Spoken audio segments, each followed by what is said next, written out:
Inilah kisah kelam ustaz palsu yang berpura-pura suci di depan jemaah. Namun diam-diam memiliki banyak perempuan, menikah siri secara licik, hingga akhirnya dibongkar istri sah di depan penghulu, rekamannya viral, reputasinya hancur, dan kini hidup dalam kehinaan. Skandal ustaz selingkuh, penipuan berkedok agama, dan karma yang datang perlahan tapi pasti, semua terkuak dalam drama nyata yang membuka mata banyak perempuan agar tidak tertipu oleh topeng kesalehan. Orang-orang selalu memujiku karena berhasil menikah dengan lelaki seperti Fadly. Beruntung sekali kamu, Alia, dapat suami saleh, ganteng, pintar agama, rajin umrah pula. Begitu komentar teman-teman pengajianku setiap kali kami mengunggah foto bersama. Fadly memang memancarkan aura religius yang kuat. Selalu terlihat tenang, senyumnya teduh, dan tutur katanya seperti disaring dengan hikmah. Ia bukan sekadar suami yang rajin ke masjid, tapi juga dikenal sebagai ustaz muda yang karismatik. Banyak jemaah perempuan diam-diam mengaguminya, bahkan sering meminta didoakan langsung olehnya setelah pengajian. Aku mengenalnya 3 tahun sebelum kami menikah. Fadly saat itu sedang mengisi ceramah di masjid tempatku biasa ikut majelis taklim. Caranya menjelaskan ayat-ayat Al-Quran, lembut, lugas, dan menyentuh hati, membuatku langsung merasa ada sesuatu yang istimewa dalam dirinya. Proses pendekatan kami pun sangat islami. Ia datang bersama ibunya, melamarku dengan penuh kesungguhan, dan pernikahan kami digelar dalam suasana sederhana namun hikmat. Sejak itu, aku selalu merasa bahwa aku telah dipilihkan oleh Tuhan laki-laki terbaik untuk menjadi imamku di dunia dan akhirat. Namun belakangan ini, bayanganku tentang pernikahan sakinah itu mulai retak. Semua hal kecil yang dulu tampak seperti bukti ketakwaannya, sekarang terasa seperti tirai yang menutupi sesuatu.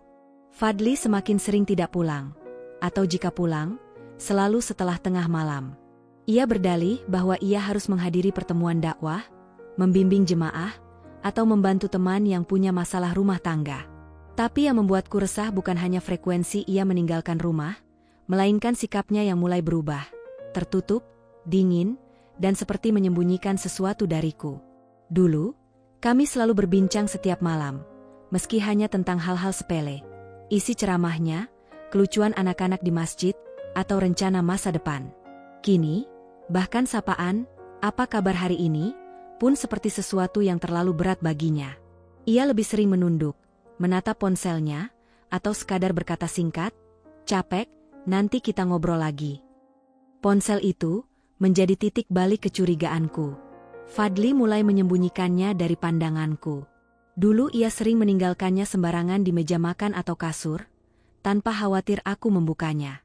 Tapi sekarang, ia selalu menggenggamnya seperti nyawanya sendiri. Saat ia mandi, ponsel itu ikut dibawa. Saat tidur, ia letakkan di bawah bantal. Dan yang paling mencolok, sandi kuncinya berubah, tanpa pernah ia beritahu. Aku pernah mencoba menegurnya, dengan nada pelan dan penuh pengertian. "Mas, kenapa sekarang ponselnya dijaga terus?" Aku jadi mikir yang aneh-aneh. Dia tersenyum, tapi tidak hangat. Senyum itu kaku, seperti senyum seorang politisi yang sudah terbiasa menyembunyikan sesuatu. "Kamu mikir aneh-aneh karena kamu kurang zikir," jawabnya sambil menepuk pundakku. "Kita ini keluarga dakwah, sayang. Jangan sampai was-was mengalahkan iman. Fokus saja ke anak-anak dan majelismu. Urusan luar biar aku yang jalani." Kata-katanya terdengar sangat religius, tapi rasanya seperti dibungkus plastik. Indah di luar, dingin di dalam. Aku tahu, seorang istri yang baik harus menjaga prasangka baik pada suaminya. Tapi ketika kebaikan itu mulai berubah menjadi kedok, apakah aku harus tetap diam demi menjaga citra? Aku bukan perempuan bodoh. Aku bisa merasakan bahwa ada sesuatu yang tidak beres. Naluri seorang istri, terutama istri yang telah hidup 5 tahun bersama seseorang, jarang sekali keliru. Ia mulai terlalu sering keluar kota, tapi tak ada jejak tiket atau jadwal pengajian yang bisa kulacak. Ia bilang pergi ke Bandung untuk mengisi acara di pesantren, tapi tidak ada satupun foto atau video seperti biasanya. Ia menginap 2 malam, tapi tak ada bekas koper dibuka, bahkan tidak ada bekas pakaian kotor. Seakan-akan ia pulang dari tempat lain yang sama sekali tak ingin diketahui. Malam-malamku kini semakin sunyi. Bahkan ketika Fadly tidur di sebelahku, tubuhnya terasa jauh. Ada dinding tak terlihat yang perlahan tumbuh di antara kami. Aku mulai bertanya-tanya, apakah selama ini aku hanya jatuh cinta pada Citra? Apakah kesalehannya adalah wajah palsu yang dibentuk untuk disembah, bukan untuk dicintai? Di dalam hati kecilku, sebuah kalimat mulai bergema dengan pelan tapi tegas. Aku harus tahu kebenarannya, tak peduli seberapa pahit itu nantinya. Dan dari situlah semuanya bermula. Malam itu, hujan turun deras. Petir sesekali menyambar, seakan ingin menambah dramatisasi pada kegelisahan yang sudah sejak sore menggelayuti hatiku. Fadli baru saja kembali dari kegiatan dakwah di luar kota, dengan wajah letih dan jaket yang masih basah. Ia langsung masuk ke kamar mandi tanpa banyak bicara, seperti biasa. Tapi ada satu hal yang berbeda. Ia meletakkan ponselnya di atas meja rias, dan mungkin karena tergesa atau lelah, ia lupa menguncinya. Aku menatap ponsel itu seperti sedang menatap sesuatu yang suci sekaligus beracun. Tanganku gemetar saat menyentuhnya, seperti menyadari bahwa yang akan kutemukan bisa menghancurkan segalanya. Kepercayaan, pernikahan, bahkan diriku sendiri. Tapi aku sudah terlalu lama diam. Terlalu lama memendam curiga tanpa bukti. Ini saatnya berhenti menebak-nebak. Aku buka layar ponselnya, dan disitulah semuanya bermula. Ada puluhan notifikasi dari aplikasi pesan yang tak pernah aku tahu sebelumnya. Aplikasi yang bahkan tidak terlihat di beranda ponselnya. Rupanya ia menyembunyikannya dalam folder-folder dalam, dinamai dengan kode yang hanya bisa dipahami oleh mereka yang menyembunyikan sesuatu. Namanya muncul pertama kali, Vina. Foto profilnya menunjukkan wajah perempuan muda berkerudung merah, senyum genit, mata tajam. Tapi yang membuat dadaku sesak adalah isi pesan-pesannya. Mas, malam ini aku mimpi kita nikah lagi, tapi kali ini aku pakai gaun pink. Mas suka nggak ya kalau aku pakai pink? Jangan lupa bilang, I love you. Sebelum tidur ya, ustazku yang manis. Kamu udah makan? Aku titip rindu, ya. Aku berhenti membaca sejenak. Dunia rasanya berhenti berputar. Nafasku tercekat. Suara hujan seperti berubah jadi sorak tawa yang mengejekku. Aku, Alia, istri sahnya, yang selama ini membela Fadli dari segala tuduhan dan prasangka, ternyata hanya satu dari entah berapa banyak perempuan yang ditipunya dengan wajah agamis itu. Aku menggulir layar lebih jauh, dan hatiku makin remuk. Ternyata Vina bukan satu-satunya. Ada nama-nama lain. Sari, Mutia, Rini, Tia, semua dengan pesan-pesan yang nyaris serupa. Mesra, menggoda, penuh janji. Masing-masing merasa mereka adalah satu-satunya perempuan yang dicintai Fadli. Satu-satunya yang dijanjikan akan dinikahi, secara syar'i dan rahasia. Bahkan dalam beberapa pesan, Fadli berbicara tentang poligami suci, tentang bagaimana perempuan salihah akan menerima takdirnya untuk berbagi cinta seorang dai. Ia menulis itu seolah-olah sedang menyampaikan fatwa, padahal di baliknya hanya ada nafsu yang dibungkus ayat. Hatiku terasa seperti sobekan kertas yang terinjak-injak. Aku bukan perempuan naif. Aku tahu ada lelaki yang berselingkuh. Aku tahu ada ustaz yang tergoda oleh pujian dan kekuasaan. Tapi aku tak pernah membayangkan bahwa suamiku adalah salah satunya. Dan bukan hanya satu perempuan, tapi 4. Bahkan dari isi pesan yang lebih dalam, Fadli rupanya sudah menyusun rencana untuk menikahi mereka sekaligus secara diam-diam. Ia telah menyiapkan wali, surat nikah bawah tangan, bahkan mahar simbolis untuk masing-masing perempuan. Semua dilakukan di balik embel-embel syariat. Tanganku gemetar saat menyalin bukti-bukti itu ke ponselku. Aku tak tahu apa yang akan kulakukan nanti, tapi satu hal pasti, aku tak akan diam lagi. Aku telah membohongi diriku sendiri cukup lama, bersembunyi di balik dalih kesabaran, taat, dan menjaga nama baik keluarga. Ketika Fadli keluar dari kamar mandi, ia langsung memeriksa ponselnya. Aku sudah meletakkannya kembali di posisi semula. Ia memandangku sebentar, mungkin curiga. Tapi aku hanya tersenyum kecil dan berkata, mau kubikinkan teh hangat, Mas? Ia mengangguk pelan. Tak tahu bahwa aku telah melihat topengnya retak. Dan dari balik retakan itu, tampak sosok yang tak lagi bisa kusebut suami, melainkan seorang penipu berjubah agama. Malam itu, aku duduk di ruang tamu, menatap hujan yang belum juga reda. Dalam kepalaku, hanya ada satu pertanyaan yang terus berputar. Berapa banyak lagi perempuan yang tertipu oleh wajah manis itu? Dan yang lebih penting, apa yang akan kulakukan sekarang? 2 minggu setelah malam hujan itu, aku bukan lagi Alia yang sama. Bukan lagi istri naif yang menganggap air mata bisa mengubah laki-laki berhati dua. Bukan pula perempuan lemah yang berlindung di balik dali kesabaran dan kesalehan semu. Aku berubah, bukan karena aku ingin, tetapi karena luka dan pengkhianatan memaksaku untuk menjadi sesuatu yang lebih kuat. Sejak menemukan pesan-pesan dari Vina dan 3 perempuan lainnya, aku memutuskan untuk tidak langsung menyerang atau menuduh Fadli. Tidak, kali ini aku memilih diam, bukan karena lemah, tapi karena aku tahu, diam adalah jalan untuk mendengar lebih banyak. Untuk mengumpulkan bukti, menyusun langkah, dan menghancurkan kebohongan dengan ketenangan. Hari itu, Sabtu pagi, aku mendengar Fadli menelepon seseorang di balkon belakang, dengan suara lirih dan hati-hati. Ia tidak sadar aku sudah bangun dan diam-diam menguping dari dapur. Semua sudah siap, ya? Ustaz Hashim jadi wali nikahnya, kan? Jangan lupa, acara dimulai setelah asar. Ajak keluarga Vina secukupnya. Jangan terlalu ramai. Ini pernikahan yang diberkahi karena dijaga dari fitnah publik. Tanganku mencengkeram gagang gelas begitu kuat hingga nyaris pecah. Pernikahan. Siri. Hari ini, pikiranku kosong sesaat. Tapi tubuhku langsung bereaksi. Aku menelepon seseorang yang sangat aku percaya, Haji Malik. Pak Haji Malik adalah tetangga kami sejak lama, sekaligus sosok yang sangat dekat dengan keluargaku. Ia mengenalku sejak aku kecil, bahkan menjadi saksi saat Fadli melamarku dulu. Ia bukan sekadar orang tua yang bijak, tapi juga seorang tokoh yang sangat dihormati di lingkungan kami.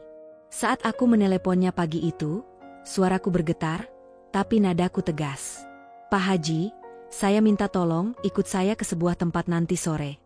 Saya tak bisa menjelaskan panjang lebar sekarang, tapi saya butuh saksi dan kepercayaan. Pak Haji tak banyak tanya. Insya Allah, Bu Alia, saya ikut. Sore itu, setelah salat asar, aku mengenakan gamis hitam polos dan kerudung abu gelap. Wajahku kupulas tipis. Bukan karena ingin tampak cantik, melainkan agar tidak dikenali dengan mudah. Kami naik mobil bersama Pak Haji, yang duduk diam di kursi depan, hanya sesekali menoleh padaku dengan tatapan simpati. Lokasi acara pernikahan itu berada di sebuah villa kecil di pinggiran kota, tempat yang cukup terpencil, dikelilingi pohon dan taman yang dibiarkan tumbuh liar. Villa itu bukan milik siapa-siapa yang aku kenal. Tempatnya sangat tidak mencolok, sebuah pilihan yang tepat bagi seseorang yang ingin menikah tanpa diketahui banyak orang. Dari balik jendela mobil, aku melihat beberapa tamu pria berpakaian muslim masuk ke area villa. Beberapa wanita juga datang, mengenakan kebaya dan kerudung warna pastel.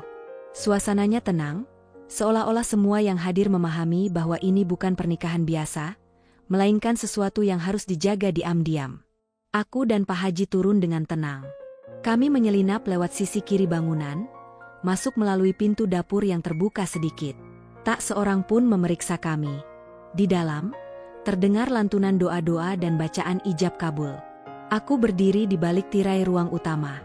Dari celah kecil, kulihat Fadli duduk bersila, mengenakan baju koko putih bersih, sorban kecil di pundak, dan wajah yang tampak tenang, bahkan bahagia. Di sampingnya duduk Vina, gadis muda dengan gaun muslimah pink lembut, tersenyum malu-malu sambil menunduk. Di depannya, seorang ustaz tua, mungkin Ustaz Hashim, sedang memandu prosesi. Saya nikahkan engkau, Vina binti, dengan mas kawin seperangkat alat salat dibayar tunai. Saya terima nikahnya, dengan mas kawin tersebut, tunai. Hening. Kemudian terdengar bacaan istighfar dan syalawat. Semua orang mengucap amin. Aku tidak. Yang kurasakan bukan haru, bukan sedih, tapi kosong. Kosong seperti rumah yang sudah dibakar habis. Tak ada lagi rasa cemburu, tak ada lagi air mata. Yang tersisa hanya luka kering yang siap menjadi senjata. Setelah doa penutup dibacakan, aku melangkah maju. Suasana ruangan sontak hening saat aku muncul dari balik tirai. Beberapa orang menoleh dengan bingung, sebagian bahkan tak mengenaliku. Tapi Fadli, begitu melihatku, wajahnya langsung pucat seperti mayat. Vina menoleh cepat, kaget. Pak Haji berjalan di belakangku, menatap semua orang dengan tenang tapi tajam. Aku berdiri tegak di hadapan suamiku, yang baru saja menjadi suami orang lain. "Apa kabar, Mas Fadli?" kataku lirih, tapi tajam. "Pernikahan yang indah, hanya sayangnya, istri sahmu tidak diundang." Tamu-tamu mulai saling berbisik. Beberapa mundur perlahan. Vina tampak linglung, memandangi Fadli dengan raut bingung. Istri sah." Aku menatap Vina, tidak dengan kebencian, tapi dengan kasihan. "Iya, namaku Alia. Istri sah Fadli sejak 5 tahun lalu. Pernikahan kami tercatat di KUA, disaksikan oleh keluarga, dan dibangun dengan pengkhianatan yang ia sembunyikan dengan kata-kata manis seperti yang kamu dengar tadi." Fadli berdiri. Wajahnya penuh keringat. Ia mencoba bersuara, tapi aku mengangkat tangan, menghentikannya. "Diam. Kamu sudah cukup berdusta." Pak Haji maju ke depan. Suaranya tenang tapi tegas. "Saya saksi dari pernikahan sah Fadli dan Alia. Saya hadir hari ini bukan untuk mempermalukan siapapun, tapi untuk menunjukkan bahwa pernikahan siri yang dilakukan tanpa izin istri pertama, apalagi tanpa keterbukaan, bukanlah ajaran agama. Itu penghinaan, terutama jika dilakukan oleh orang yang mengaku dai." Fadli mencoba menyela. "Pak Haji, ini masalah pribadi, tolong jangan ikut campur. Tapi kamu telah menyeret nama agama ke dalam kebohonganmu. Maka ini bukan lagi urusan pribadi." Aku menatap Fadli untuk terakhir kalinya malam itu. Tatapan yang tidak lagi memohon, tidak juga marah. Tapi tatapan dari seseorang yang telah selesai memberi kesempatan. "Jangan khawatir, Mas. Aku tidak akan minta kamu batalkan apapun. Tapi mulai malam ini, aku juga tidak akan menjadi bagian dari kebohonganmu lagi. Aku akan pergi. Bukan karena aku kalah, tapi karena aku tidak mau menjadi istri dari lelaki yang menikam dari belakang, lalu menutupinya dengan ayat suci." Aku dan Pak Haji berjalan keluar dari villa itu. Langkah kami tenang. Di belakang, hanya ada kesunyian, dan wajah-wajah yang tak tahu harus berkomentar apa. Dan untuk pertama kalinya, aku merasa merdeka. Hari itu seharusnya menjadi hari istimewa bagi Fadli. Hari di mana ia menyempurnakan cinta syar'inya dengan Vina. Tapi bagi seorang penipu, tak ada hari istimewa yang bisa bertahan lama. Di hadapan Tuhan dan manusia, topeng pasti akan jatuh juga. Dan aku datang untuk memastikan itu terjadi. Setelah menyaksikan pernikahan siri Fadli dengan Vina, aku tidak langsung pulang. Aku bicara dengan Pak Haji Malik, dan beliau menyarankan satu langkah yang bisa menjadi akhir yang adil sekaligus sah di mata agama dan negara. Selesaikan di depan penghulu. Tak lagi diam-diam, tak lagi abu-abu. Aku menghubungi kantor KUA tempat dulu aku dan Fadli menikah. Aku minta waktu dan tempat untuk menyelesaikan perkara rumah tangga kami. Aku ingin proses talak dilakukan secara resmi.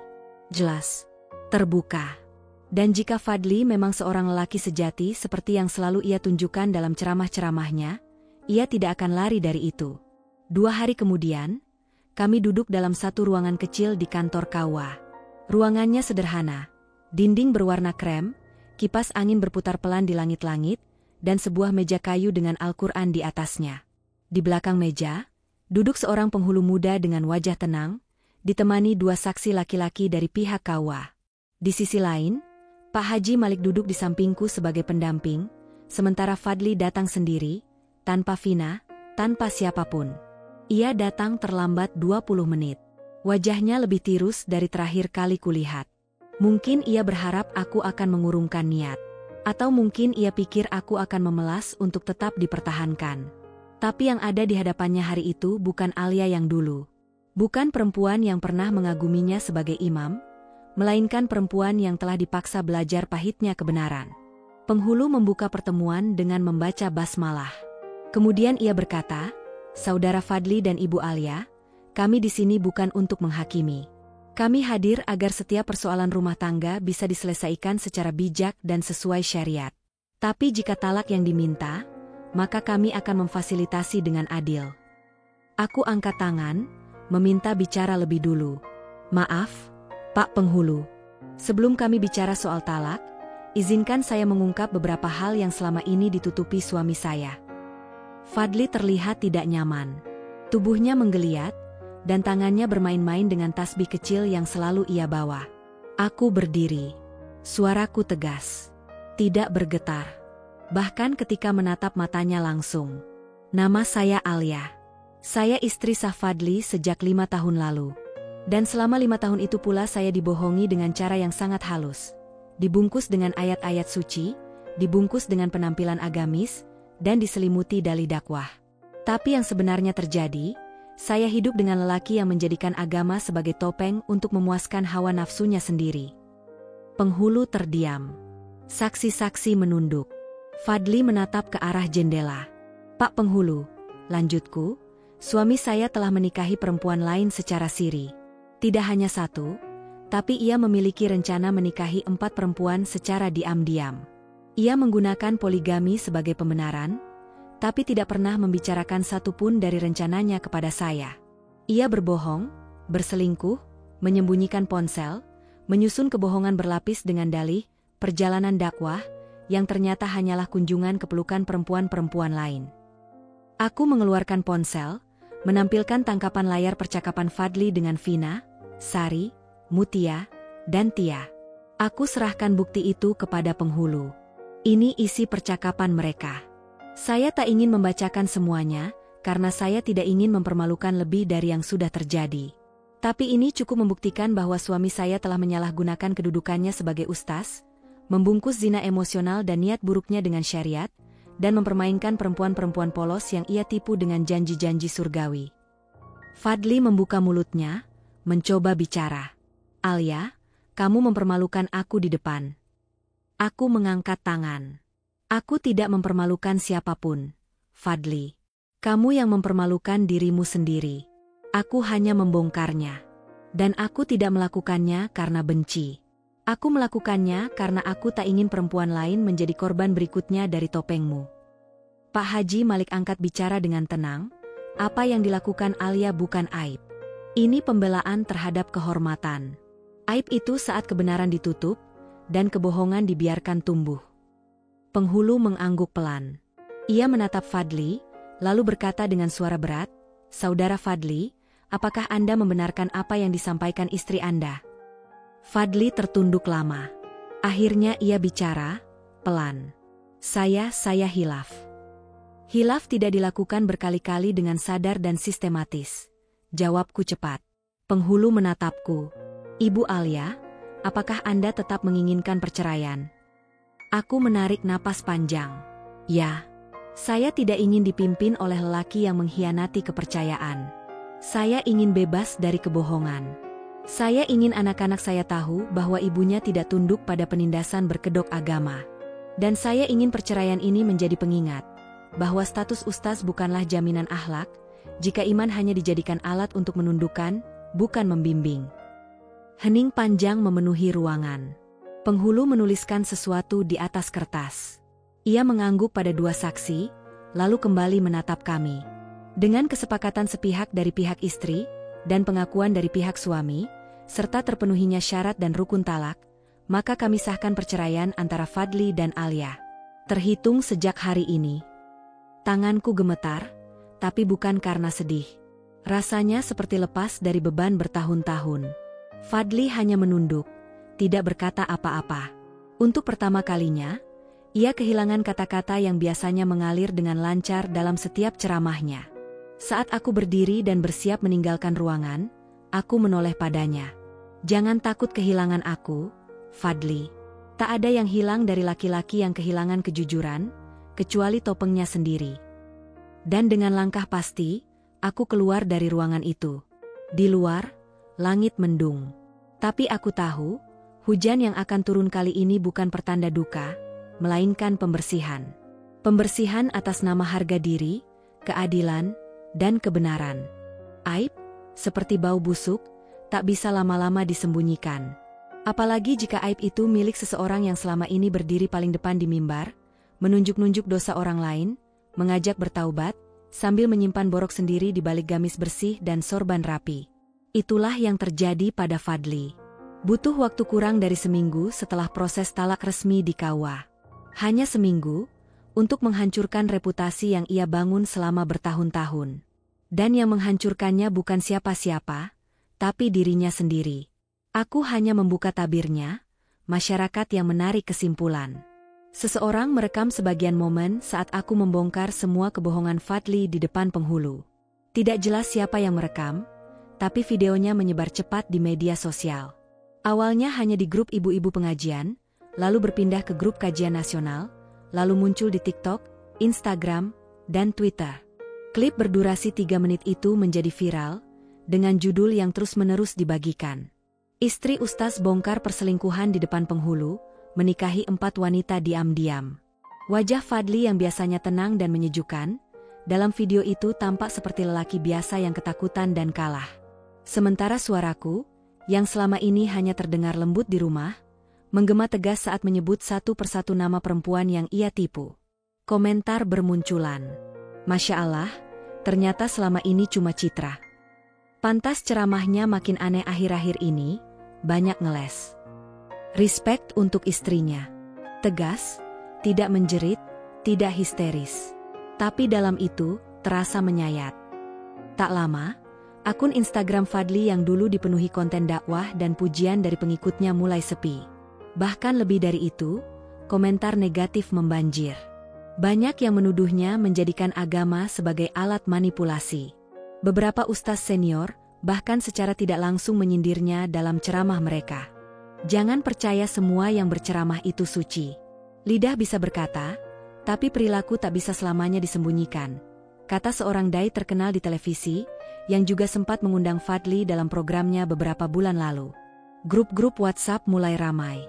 Tidak hanya nama Fadly yang diperbincangkan, tapi juga para perempuan yang terlibat dengannya. Beberapa dari mereka memilih diam, beberapa lainnya membantah keterlibatan. Namun yang paling menarik perhatian adalah Vina. Vina, yang sebelumnya begitu aktif di media sosial, tiba-tiba menghapus semua foto.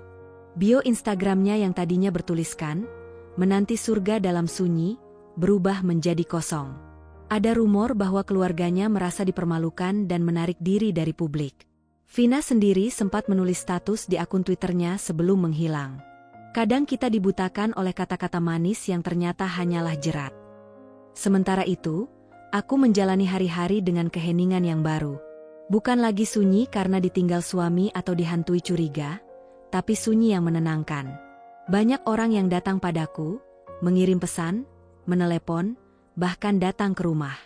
Beberapa ibu pengajian menangis dan meminta maaf karena dulu sempat menyalahkanku atas perubahan sikap Fadly. "Alia, kami pikir kamu terlalu posesif, terlalu banyak menuntut. Tapi ternyata kamu yang paling waras di antara kami semua," kata Bu Riri, ketua majelis taklim di lingkungan kami, sambil memelukku erat. Aku tak menyalahkan mereka. Karena aku pun dulu tertipu oleh citra yang sama. Yang paling mengejutkanku, ada banyak istri dari ustaz lain yang diam-diam menghubungiku. Mereka berkata bahwa apa yang kulakukan adalah sesuatu yang mereka inginkan sejak lama. Membongkar kebusukan yang selama ini dibungkam demi nama baik dan kepatuhan. "Kamu membuka jalan, Alia," kata salah satu dari mereka lewat pesan anonim. "Semoga keberanianmu menular." Sementara aku mulai berdamai dengan hidup baruku, Fadly semakin tenggelam dalam skandalnya sendiri. Ceramahnya mulai dibatalkan di beberapa masjid. Lembaga dakwah tempat ia menjadi pembina mengeluarkan pernyataan bahwa mereka meninjau ulang kerjasama dengan Fadly dan tidak mentoleransi penyalahgunaan posisi keagamaan untuk kepentingan pribadi. Fadly mencoba membela diri lewat video klarifikasi di akun YouTube-nya. Dalam video berdurasi 7 menit itu, ia duduk di ruang tamu rumahnya, berbicara dengan suara pelan, dan sesekali menghela napas. "Saya hanyalah manusia biasa. Saya memang melakukan kesalahan. Tapi niat saya menikah siri adalah karena ingin menjaga perempuan-perempuan itu dari zina. Saya ingin menyelamatkan mereka. Tapi saya akui, saya salah dalam caranya." Reaksi publik lebih pedas daripada sebelumnya. Menikahi untuk menyelamatkan dari zina? Astaga, modus lama. Makin ngomong, makin menjijikkan. "Diam aja, Pak Ustaz. Jangan bawa nama agama buat nutupin nafsu." Channel YouTube-nya kehilangan ribuan pengikut dalam hitungan hari. Dan untuk pertama kalinya, Fadli merasakan apa itu hidup tanpa sorotan, tanpa pujian, tanpa status. Ia hidup sebagai Fadli, bukan lagi Ustaz Fadli yang dielu-elukan umat. Aku duduk di teras rumah, melihat langit sore yang perlahan menggelap. Angin bertiup pelan, membawa aroma tanah yang basah. Aku bukan ingin membalas dendam. Tapi jika kebenaran yang kubawa bisa menjadi pelajaran bagi banyak orang, maka itu sudah cukup bagiku. Aku tahu jalan hidupku belum selesai. Masih panjang. Tapi aku tidak lagi berjalan dalam bayang-bayang lelaki yang kutemui di pengajian dulu. Sekarang, aku berdiri di atas cahaya milikku sendiri. Pernikahan Fadli dan Vina baru seumur jagung, belum genap sebulan sejak ijab kabul di villa yang diselimuti kebohongan itu. Tapi tak butuh waktu lama bagi rumah tangga yang dibangun di atas pondasi dusta untuk mulai retak. Api, meski kecil, jika lahir dari percikan kebohongan, akan tumbuh menjadi kobaran yang melahap segalanya. Dan itulah yang kini menghanguskan rumah baru Fadli dan Vina. Di awal pernikahan, Vina masih memancarkan sisa kebahagiaan yang ia bangun sendiri, menganggap dirinya sebagai istri istimewa yang dipilih seorang ustaz, wanita terpilih yang dipersunting secara syar'i. Tapi realitas datang jauh lebih cepat dari yang ia duga. Masalah pertama muncul ketika Fadli mulai sering keluar malam. Awalnya berdalih ingin memulihkan reputasi dakwah dan menenangkan diri setelah skandal rumah tangga viral. Tapi Vina merasakan pola yang aneh, jam pulang yang tak pasti, panggilan masuk yang dijawab sambil berbisik, notifikasi pesan yang langsung dihapus. Ia bukan perempuan bodoh, dan meski cinta membutakannya di awal, sekarang matanya mulai terbuka perlahan. "Mas, tadi malam pulang jam berapa?" tanya Vina suatu pagi sambil menyiapkan sarapan. "Jam 11, habis ngisi forum alumni di Tebet," jawab Fadli tanpa menoleh dari ponselnya. "Aku cek acaranya, ternyata dibatalkan. Bahkan masjidnya tutup karena renovasi." Fadli berhenti mengunyah. Ia menatap Vina sejenak, lalu berkata datar, "Kamu mulai nggak percaya sama aku." "Bukan nggak percaya, tapi kamu bilang kamu menikahi aku karena ingin membangun rumah tangga yang bersih. Tapi sekarang kamu sering keluar, sering bohong, dan..." Vina menahan napas, berusaha tetap tenang. "Aku temukan pesan-pesan dari perempuan lain di laptopmu." Wajah Fadli menegang. "Kamu buka laptopku? Kamu dulu yang ajarin aku, Mas, rumah tangga itu nggak ada rahasia. Jadi jangan kaget kalau aku mulai berlaku seperti istri." Fadli membanting sendok. "Jangan ngatur. Jangan bawa-bawa dalil ke aku. Kamu masih muda, belum paham urusan dakwah. Ini bukan soal dakwah, Mas. Ini soal kesetiaan," bentak Vina untuk pertama kalinya. Pertengkaran mereka tak berhenti di situ. Semakin hari, kecurigaan Vina tumbuh menjadi kemarahan.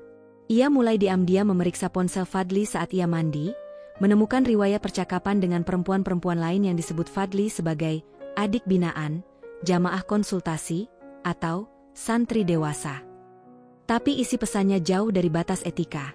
Sapaan mesra, emoji hati, pertanyaan tentang rindu, dan kerinduan akan kehangatan halal. Vina merasa jijik. Tapi lebih dari itu, ia merasa bodoh. Satu malam, setelah sebuah pertengkaran hebat karena Fadli ketahuan mengirim voice note romantis ke seorang perempuan berinisial T, Vina mengemasi sebagian pakaiannya dan mengurung diri di kamar tamu. "Kamu pikir aku boneka, Mas?" teriak Vina dari balik pintu. "Kamu pikir aku akan diam saja karena kamu ustaz? Salah. Aku lebih baik tinggal di kontrakan sempit tapi damai, daripada tinggal di rumah besar tapi setiap malam cuma dapat dusta." Fadli tidak menjawab. Ia hanya duduk di ruang tengah, matanya kosong. Nama baiknya hancur, mimbar-mimbarnya hilang, dan kini rumah tangga barunya pun mulai terlepas satu persatu dari genggaman. Vina mulai menyadari sesuatu yang terlambat ia sadari. Fadli tidak berubah. Ia tidak pernah akan berubah. Kebiasaan menyembunyikan hubungan, bermain dua wajah, menyelubungi nafsu dengan jubah dakwah, semua itu bukan sekadar hilaf, tapi kebiasaan. Karakter. Nafsu yang dibungkus dengan kata-kata suci, tapi tanpa pertanggungjawaban sejati. "Kenapa kamu menikahiku, Mas?" tanya Vina suatu malam, dengan suara parau. Fadli menghela napas panjang. "Karena aku ingin membimbingmu. Kamu punya potensi untuk jadi istri salihah. Aku lihat itu darimu. Vina menatapnya dengan mata sembab. Atau karena aku mudah kamu kendalikan, dan tidak tahu aibmu yang sebenarnya. Fadli terdiam. Malam itu, mereka tidur di ruangan terpisah. Dan sejak hari itu, rumah itu tak lagi disebut rumah. Hanya tempat singgah dua orang asing yang terikat secara agama, tapi terputus secara hati. Rumor tentang keretakan rumah tangga Fadli yang kedua mulai berhembus. Salah satu teman Vina, tanpa sadar atau memang sengaja, membocorkan isi curhatannya ke grup alumni. Dari sana, desas-desus berkembang. Beberapa pengajian bahkan menyebut nama Fadli sebagai contoh ustaz yang jatuh karena wanita. Bukan hanya karena ia menikahi banyak perempuan, tapi karena ia gagal menjaga tanggung jawab dalam setiap pernikahan itu. Sekali lagi, media sosial membicarakan Fadli. Katanya baru nikah lagi, kok istrinya nginep di rumah orang tua terus. Poligami kok kayak koleksi. Kasihan istrinya, Vina. Muda-muda ditipu juga. Dan kali ini, Fadli tak punya siapa-siapa untuk membela dirinya. Tidak Alia, tidak Vina, tidak juga para jamaah yang dulu membelanya mati-matian. Yang ia miliki hanyalah bayangan tentang kejayaan masa lalu, dan kenyataan pahit bahwa kejatuhannya bukan karena difitnah, tapi karena semua yang dulu ia tutupi, kini terbakar oleh apinya sendiri. Karma tak selalu datang dalam bentuk petir yang menyambar, atau bencana besar yang mengguncang bumi. Kadang, ia datang diam-diam, seperti musim kemarau yang perlahan mengeringkan segalanya, reputasi, kepercayaan, dan akhirnya, harga diri. Fadli merasakannya, satu demi satu. Dan yang paling menyakitkan, semuanya ia tuai dari tangan dan mulutnya sendiri. Dulu, namanya sering disebut-sebut sebagai ustaz muda paling karismatik. Undangan ceramah berdatangan dari seluruh penjuru kota, bahkan luar pulau. Ia bisa berceramah di 5 tempat dalam sehari dan pulang membawa kantong tebal dari amplop-amplop yang diterimanya. Ia tidak hanya dihormati, tapi juga dikultuskan. Setiap kalimatnya dianggap nasihat suci, meski ternyata, dalam hidupnya sendiri, ia bahkan tak bisa menjaga satu ayat, "Janganlah kamu mengatakan apa yang tidak kamu kerjakan." Kini, semua itu menguap. Undangan ceramah yang biasanya pada setiap akhir pekan mulai menghilang. Teleponnya sepi. Grup-grup pengajian yang dulu sibuk memperebutkan jadwal Fadli diam-diam mengganti pembicara. Tidak ada alasan resmi. Hanya alasan, rekomendasi dari pengurus pusat, atau ingin suasana baru.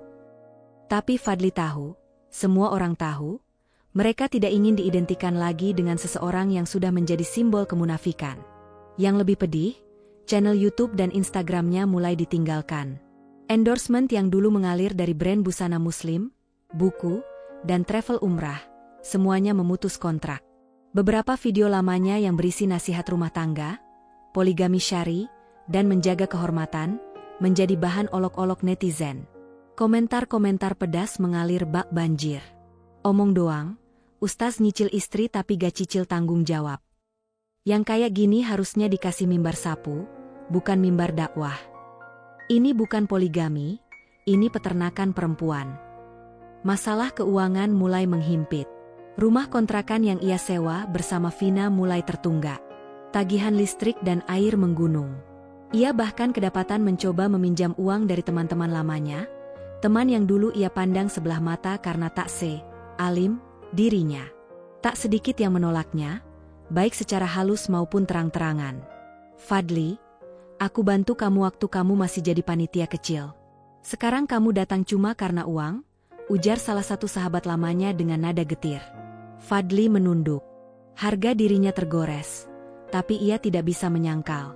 Tidak ada uang, tidak ada jadwal ceramah, tidak ada jamaah. Dan sekarang, bahkan perempuan-perempuan yang dulu mengelilinginya, satu persatu pergi. Mutia, perempuan ketiga yang dijanjikan, akan dinikahi setelah halal pertama selesai, tiba-tiba mengirim pesan pendek. "Tolong jangan hubungi saya lagi. Saya merasa tertipu. Saya pikir kamu ustaz, bukan pembohong profesional." Sari menghapus semua foto dan video bersama Fadli, bahkan mengganti nomor ponselnya. Tia, yang dulu selalu memanggil Fadli, Abi, kini menikah dengan pria lain, dan dalam unggahannya menulis caption yang menyindir. Alhamdulillah, dipilih bukan karena nafsu yang dibungkus hadis. Dan kemudian, Vina. Setelah berminggu-minggu bertahan dalam rumah yang lebih sering dipenuhi amarah daripada doa, akhirnya ia menyerah. Ia datang ke pengadilan agama sendiri, menggugat cerai Fadli dengan alasan kekerasan verbal, manipulasi, dan penipuan. Dalam sidang pertama, ia mengenakan gamis hitam dan wajah tanpa rias. Wajah yang telah lelah menangis, lelah berharap, dan kini hanya ingin bebas. Yang mulia, saya bukan wanita yang tidak paham agama. Tapi saya paham bahwa suami yang menyakiti istri secara fisik maupun batin, yang menyembunyikan hubungan dengan perempuan lain, dan terus-menerus berbohong, tidak layak dijadikan imam. Fadli tidak menyanggah. Ia duduk diam, seperti orang asing yang tak tahu harus membela diri dengan apa. Dia bukan ustaz, lanjut Vina lirih. Dia hanya aktor dengan naskah agama. Dan saya sudah cukup menjadi penonton dalam drama yang penuh kebohongan ini. Putusan cerai itu disahkan 2 minggu kemudian. Kini Fadli tinggal sendirian di rumah kontrakan sempit di ujung gang kecil, jauh dari pusat kota. Rumah itu tak ada istri, tak ada anak, tak ada jamaah. Yang ada hanyalah lemari buku, sorban tergantung, dan setumpu pesan tak terbaca di ponsel yang kini sepi dari sapaan mesra. Di cermin, ia melihat bayangannya sendiri. Wajah yang dulu dielu-elukan, kini asing. Mata yang dulu penuh percaya diri, kini tampak suram. Tak ada lagi suara istri yang menyapanya, tak ada doa anak-anak yang membangunkannya pagi-pagi. Yang ada hanya suara azan dari masjid jauh yang tak lagi memanggilnya untuk jadi penceramah, hanya sekadar makmum. Dan di sanalah, Fadli duduk, sendirian. Dikelilingi oleh bayang-bayang semua dosa yang dulu ia bungkus rapi dalam jubah putih. Karma tidak selalu datang keras. Kadang ia datang sebagai keheningan. Keheningan yang memekakan. Ada jenis kemenangan yang tidak ditandai sorak-sorai, bukan dengan piala atau panggung. Ia datang seperti fajar, pelan, hening, tapi pasti. Setelah malam panjang penuh luka dan pengkhianatan, Alia akhirnya tiba pada titik itu. Titik tenang di mana ia tak lagi butuh pembuktian, hanya keteguhan untuk melangkah ke depan. Selama bertahun-tahun, Alia dikenal sebagai istri yang pendiam, lembut, dan selalu tampak menunduk di samping Fadli. Ia tak banyak bicara, hanya mendengarkan. Ia bukan tipe perempuan yang menggugat, berteriak, atau mencaci. Tapi justru karena itulah, ketika ia akhirnya memilih bicara, dunia mendengarnya. Setelah perceraian itu, Alia sempat menghilang dari media sosial. Banyak yang mengira ia hancur. Tapi kenyataannya, Alia sedang membangun kembali dirinya dari reruntuhan. Ia menyendiri sejenak di rumah orang tuanya, menenangkan hati, menata ulang hidup yang selama ini dibentuk berdasarkan bayang-bayang suami. Untuk pertama kalinya, ia bertanya pada dirinya sendiri, siapa aku jika tanpa embel-embel, istri ustaz? Dan dari pertanyaan itu, lahirlah versi baru dari Alia, bukan lebih keras, tapi lebih tegas. Bukan lebih galak, tapi lebih sadar bahwa diamnya dulu bukan karena tidak bisa melawan, melainkan karena belum waktunya bicara. Alia mulai aktif di lingkungan sekitar. Ia membuka kelas kecil pengajian perempuan di rumah ibunya, dimulai dari 5 orang ibu rumah tangga yang ingin belajar memahami agama dengan perspektif lebih jernih, tanpa manipulasi dalil, tanpa topeng suci. Ia tidak berceramah seperti Fadli, tidak menggunakan bahasa tinggi. Ia hanya berbagi cerita tentang luka, tentang bangkit, tentang bagaimana iman bukan tentang tampilan, tapi tindakan. Lalu kelas itu tumbuh. Minggu ke minggu, jumlah pesertanya bertambah. Dari 5 jadi 15, lalu 30, hingga akhirnya harus dipindahkan ke aula kecil di dekat masjid. Tapi yang mengejutkan bukan hanya pertumbuhan pesertanya, melainkan siapa yang datang. Beberapa perempuan datang membawa luka yang mirip, diselingkuhi, ditundukkan, disalahkan dengan dalil agama. Alia tak pernah menyebut nama mantan suaminya. Ia hanya bicara tentang prinsip, bahwa agama tidak pernah membenarkan kekerasan, bahwa menjadi istri tidak berarti kehilangan suara. Dari sanalah, lahir gagasan bukunya, di balik jubahnya, suara-suara perempuan yang dibungkam. Buku itu bukan kumpulan fitnah, bukan pula memuar pahit. Ia berisi refleksi, kisah nyata, dan catatan spiritual tentang bagaimana agama sering disalahgunakan oleh laki-laki yang ingin membungkam perempuan di balik nama taat. Alia menulis dengan jujur, tanpa kemarahan yang membakar, tapi dengan luka yang diolah menjadi pelajaran. Ia menuliskan kalimat-kalimat yang sederhana tapi menggugah. Jangan ajarkan kami sabar, jika yang kau maksud adalah diam saat diinjak. Kami istri, bukan boneka bersorban. Kami manusia yang juga punya hak disayangi dengan jujur. Pakaian tidak menentukan iman. Yang menipu, takkan berubah meski berjubah. Tak disangka, buku itu meledak di pasaran. Dalam 2 bulan, cetakan pertamanya habis. Dalam 6 bulan, ia diundang ke berbagai forum diskusi dan talk show perempuan, bahkan beberapa komunitas internasional yang membahas peran perempuan dalam ruang religius patriarkal. Tapi bagi Alia, itu semua bukan tentang popularitas. Ia tidak sedang mencari panggung. Ia hanya ingin satu hal, agar perempuan lain tidak melalui neraka yang sama dalam sunyi. Satu sore, saat hujan turun perlahan di teras rumahnya yang baru, seorang jurnalis bertanya padanya, "Apa yang ibu rasakan setelah semua ini? Setelah perceraian, setelah skandal, dan sekarang kesuksesan?" Alia tersenyum. Ia menyajikan teh panas ke tamunya, lalu menjawab pelan. "Dulu, saya kira kebahagiaan itu ketika saya bisa mempertahankan rumah tangga. Tapi ternyata, bahagia itu ketika saya bisa berdiri di atas kaki saya sendiri, tanpa dihina, tanpa dibohongi, dan tanpa kehilangan harga diri." Jurnalis itu terdiam. Lalu melihat rak bukunya yang penuh dengan surat-surat dari pembaca, perempuan dari berbagai kota yang menulis untuk berterima kasih. Ada yang akhirnya berani menggugat suami kasar. Ada yang memutus hubungan beracun. Ada yang sekadar merasa lebih kuat karena tahu, mereka tidak sendiri. Dan di tengah semua itu, Alia tetap sederhana.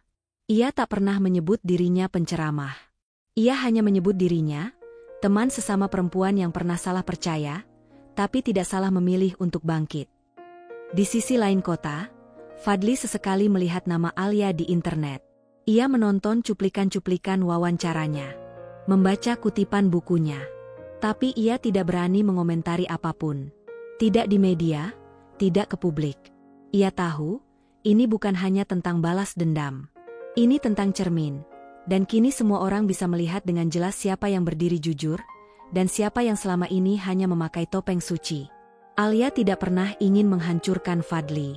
Ia hanya memilih untuk tidak hancur bersamanya. Dan mungkin, itu adalah bentuk kemenangan yang paling utuh, kemenangan yang tidak perlu menginjak siapapun, tapi tetap menjulang dengan anggun. Kemenangan yang lahir dari diam, tapi membangun suara. Mungkin yang paling menyakitkan dalam hidup bukanlah kehilangan harta, nama, atau cinta. Tapi saat satu persatu topengmu dilepas paksa, dan dunia akhirnya melihat siapa dirimu sebenarnya. Tanpa sorban, tanpa gelar ustaz, tanpa dalil yang bisa menyelamatkanmu dari dosa-dosamu sendiri. Itulah yang kini dialami Fadli.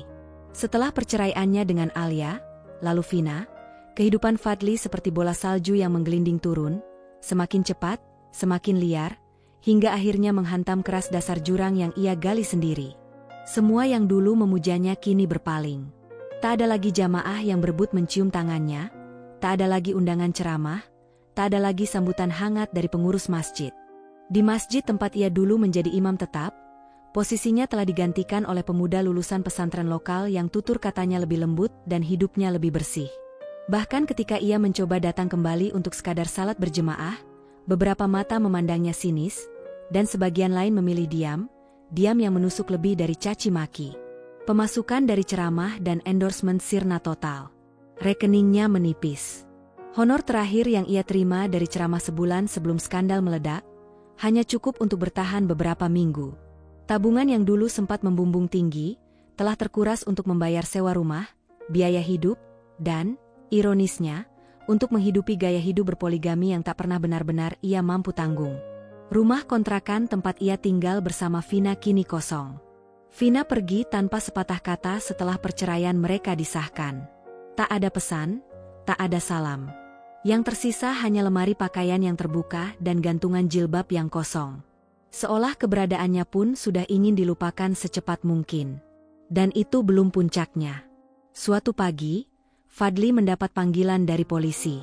Salah satu mantan pacarnya, Dita, seorang karyawan bank yang dulu ia janjikan akan dinikahi setelah urusan rumah tangga selesai, melaporkan Fadli atas dasar penipuan dan pemalsuan janji nikah. Bukan sekadar sakit hati. Dita menyerahkan bukti transfer uang sebesar 120 juta rupiah, yang selama 2 tahun ia kirimkan secara bertahap ke rekening Fadli.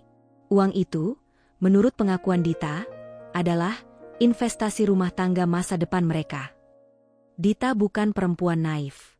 Tapi ia percaya. Fadli pandai bicara, dan lebih dari itu, ia tahu cara menyisipkan dalil dalam rayuannya. Allah ridho pada rumah tangga yang dibangun dari perjuangan bersama.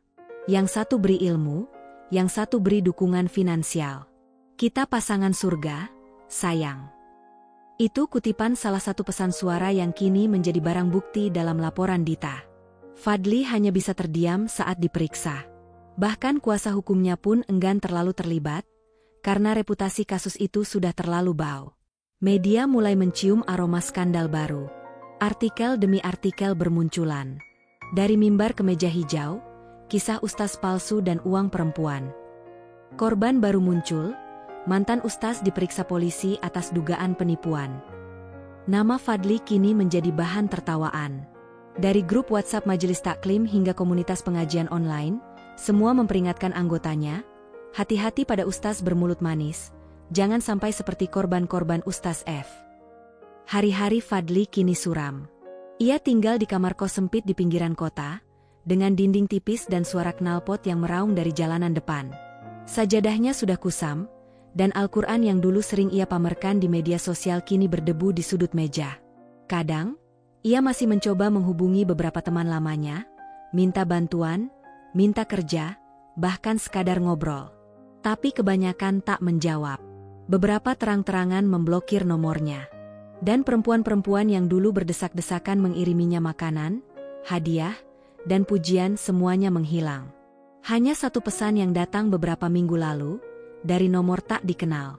Semoga ini membuatmu sadar. Karena semua yang kau lakukan pada perempuan, kini dibalas oleh kehidupan. Fadli tak membalas. Ia hanya menatap layar ponsel lama itu, lalu meletakkannya kembali di atas meja. Lalu ia duduk lama, menatap bayangannya di cermin. Wajah yang dulu penuh percaya diri, kini terlihat tua, kusam, dan kosong. Tak ada sorban, tak ada mikrofon, tak ada kamera. Hanya ia dan dirinya yang sebenarnya. Seorang lelaki yang pernah memanipulasi kesucian agama demi nafsu, dan kini ditinggal semua yang ia anggap miliknya. Di akhir malam yang hening, Fadli menuliskan catatan kecil di sebuah buku usang. Dulu aku kira aku bisa menaklukkan semua perempuan dengan jubah putih dan ayat-ayat suci. Tapi ternyata, akulah yang ditaklukkan oleh keangkuhanku sendiri. Ia menutup buku itu. Tidak dengan niat menebus, belum tentu dengan niat tobat.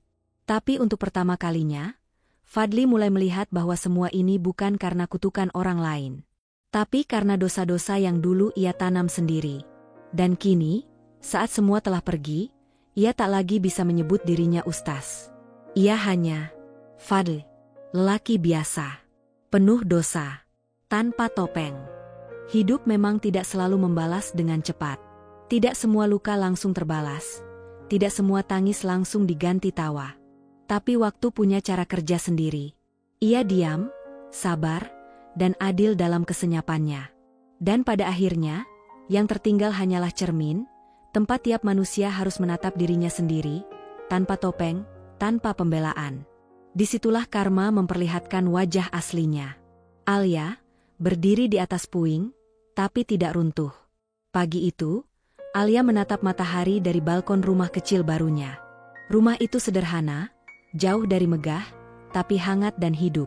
Ada tanaman hias yang ia rawat sendiri, aroma kayu manis dari dapur, dan suara perempuan-perempuan yang datang untuk belajar, berbagi, dan menemukan kekuatan di antara luka-luka mereka.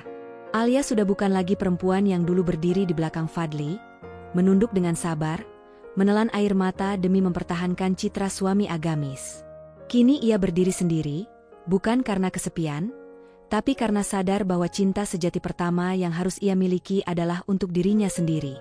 Ia tidak menuntut balas. Tidak mengejar hukuman bagi Fadli. Tidak membuka lagi lembar-lembar lama yang dipenuhi pengkhianatan. Ia tahu, jika seseorang menanam duri, maka ia sendirilah yang akan terluka olehnya suatu hari nanti. Dan hari itu telah datang. Beberapa minggu sebelumnya, Alia menerima sebuah amplop berisi tulisan tangan. Tanpa nama pengirim, tapi ia tahu dari siapa isinya berasal. Tulisan itu rapuh, goyah, dan terasa putus asa. Sepucuk surat dari Fadli. Alia, aku tahu aku tak berhak menulis ini, apalagi berharap dimaafkan. Tapi hari-hari sepi yang kini menjadi temanku telah membuatku menyadari sesuatu yang terlambat ku tahu. Aku bukan hanya telah menghancurkan rumah tangga, tapi aku telah mengkhianati iman yang selama ini hanya ku tampilkan, bukan ku jalani. Kau benar, aku hanya mengenakan jubah, bukan menjalaninya. Dan sekarang, tanpa jubah, tanpa perempuan, tanpa panggung, aku cuma melihat satu hal, diriku sendiri. Terima kasih, karena pernah mencintai laki-laki yang bahkan tak mencintai dirinya sendiri dengan benar. Surat itu tidak membuat Alia menangis. Tidak juga membuatnya marah. Ia hanya memejamkan mata, menarik napas panjang, dan kemudian membakarnya pelan. Bukan karena benci, tapi karena tak ada lagi ruang untuk masa lalu di hidup barunya. Fadli berhadapan dengan cermin yang tak bisa dipalsukan. Di kamar kos sempit yang kini menjadi dunianya, Fadli menatap cermin retak yang menggantung di dinding. Ia melihat sosok laki-laki dengan mata cekung, wajah kusam, dan janggut tak terurus. Tidak ada lagi jubah putih, tidak ada tasbih melingkar di tangan. Ia bahkan malu membuka pintu setiap kali pemilik kos datang menagih uang sewa yang tak kunjung dibayar. Fadli mencoba melamar pekerjaan. Tapi CV-nya tak lagi punya daya. Reputasi buruknya telah menyebar seperti racun. Bahkan masjid kecil di ujung gang pun menolak saat ia menawarkan diri menjadi sukarelawan. Kami butuh keteladanan, bukan sekadar hafalan, kata salah satu pengurus dengan dingin. Kini, malam-malamnya hanya diisi dengan menonton berita, membaca komentar-komentar lama tentang dirinya di media sosial, dan menghadapi kenyataan bahwa ia telah menjadi contoh dari apa yang paling ia benci, munafik. Ia tidak tahu lagi harus berdoa pada siapa. Ia mengutip ayat, tapi terasa hampa. Ia mencoba sujud, tapi dadanya tak lega. Mungkin ini yang dimaksud oleh doa orang-orang yang tersakiti. Bukan untuk melihat musuhmu tersiksa, tapi agar dia disadarkan dengan rasa kehilangan yang paling sunyi. Alia, bebas dan tidak lagi terikat. Minggu siang, Alia menghadiri seminar bertema, Kebangkitan Perempuan dari Relasi Beracun Berbungkus Agama. Ia duduk sebagai pembicara utama. Saat naik ke atas panggung, tak ada gemerlap. Ia memakai gamis polos, jilbab sederhana, dan senyuman yang tulus. Di hadapannya, ratusan mata perempuan menatap penuh harap. Beberapa di antaranya baru pertama kali berani keluar rumah sendirian. Ada yang masih menangis, ada yang menyembunyikan luka di balik lengan panjang. Dan Alia tahu, ia tidak datang untuk menggurui. Ia datang sebagai saksi hidup, bahwa luka bisa jadi kekuatan. Jangan takut kehilangan orang yang memperalat agama untuk memenjarakanmu. Tak ada rumah tangga yang lebih suci dari kejujuran. Tak ada pahala dalam bertahan dalam dusta. Dan tak ada karma yang lebih pedih daripada cermin. Ruangan sunyi. Lalu tepuk tangan bergemuruh. Tapi dalam hati Alia, ia tidak sedang menang. Ia hanya berjalan lebih jauh dari luka. Penutup, cermin karma. Karma tak datang seperti petir. Ia tak berteriak. Ia hanya hadir di saat seseorang duduk sendirian, dan harus menatap dirinya tanpa bisa lari. Cermin itu tak bisa dikibuli, tak bisa dinasihati. Ia hanya memantulkan. Alia melihat masa lalunya seperti puing. Tapi bukan reruntuhan yang membuatnya lemah. Justru dari puing-puing itu, ia membangun sesuatu yang lebih kokoh. Dirinya sendiri. Dan Fadli, yang dulu berdiri di atas panggung dengan mikrofon dan jubah putih, kini hanya duduk sendiri, dengan cermin sebagai satu-satunya penonton. Ia baru benar-benar paham makna ayat yang dulu ia kutip seenaknya. Sesungguhnya Allah tidak akan mengubah keadaan suatu kaum, sampai mereka mengubah apa yang ada pada diri mereka sendiri. Quran Surat Ar-Ra'd 11. Tapi semuanya sudah terlambat.